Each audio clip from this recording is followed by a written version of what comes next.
ಇತ್ತೀಚಿನ ದಿನಗಳಲ್ಲಿ ಆತ್ಮಹತ್ಯೆ ಪ್ರಕರಣಗಳು ದಿನದಿಂದ ದಿನಕ್ಕೆ ಜಾಸ್ತಿ ಆಗ್ತಿದೆ. ಪ್ರೀತಿಸಿದವನ ಜೊತೆಗೆ ಮದುವೆಯಾಗಲು ಕುಟುಂಬಸ್ಥರು ವಿರೋಧ ವ್ಯಕ್ತಪಡಿಸಿದ ಹಿನ್ನೆಲೆ ಮನನೊಂದು ಯುವತಿಯೊಬ್ಬಳು ಆತ್ಮಹತ್ಯೆಯನ್ನ ಮಾಡಿಕೊಂಡಿರುವಂತಹ ಘಟನೆ ಧಾರವಾಡ ಜಿಲ್ಲೆಯ ಕುಂದಗೋಳ ತಾಲೂಕಿನ ಯರಗುಪ್ಪಿ ಗ್ರಾಮದಲ್ಲಿ ನಡೆದಿದೆ. ಶ್ವೇತಾ ಕೊಠೆನ್ನವರ್ ಆತ್ಮಹತ್ಯೆಯನ್ನ ಮಾಡಿಕೊಂಡಿರುವಂತಹ ಯುವತಿಯಾಗಿದ್ದು, ಈಕೆಗೆ ಕೇವಲ 18 ವರ್ಷ ವಯಸ್ಸಾಗಿತ್ತು ಅಷ್ಟೇ. ಈಕೆ ಹುಬ್ಬಳ್ಳಿ ತಾಲೂಕಿನ ಕೆರಸೂರ ಗ್ರಾಮದ ನಾಗರಾಜ್ ಎನ್ನುವ ಯುವಕನನ್ನ ಪ್ರೀತಿಸ್ತಾ ಇದ್ಲು.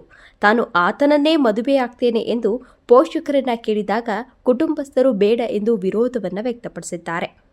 ಇದರಿಂದ ಮನನೊಂದ ಯುವತಿ ವಿಷ ಸೇವಿಸಿ ಆತ್ಮಹತ್ಯೆಯನ್ನ ಮಾಡಿಕೊಂಡಿದ್ದಾರೆ.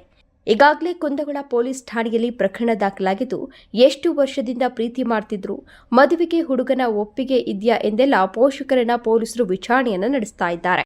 ನೀವು ಸಣ್ಣ ಆಗ್ಬೇಕಲ್ವಾ? ಅದು ಒಂದು ಉತ್ತಮ ಆಹಾರದಿಂದ ಸಣ್ಣ ಆಗ್ಬೇಕಲ್ವಾ? ಪ್ರತಿದಿನ ನಮ್ಮ ಜೀನಿ ಸ್ಲಿಮ್ ನ ಯೂಸ್ ಮಾಡಿ ಯಾವುದೇ ಸೈಡ್ ಎಫೆಕ್ಟ್ ಇಲ್ದಂಗೆ ನೀವು ಸಣ್ಣ ಆಗ್ತೀರಾ.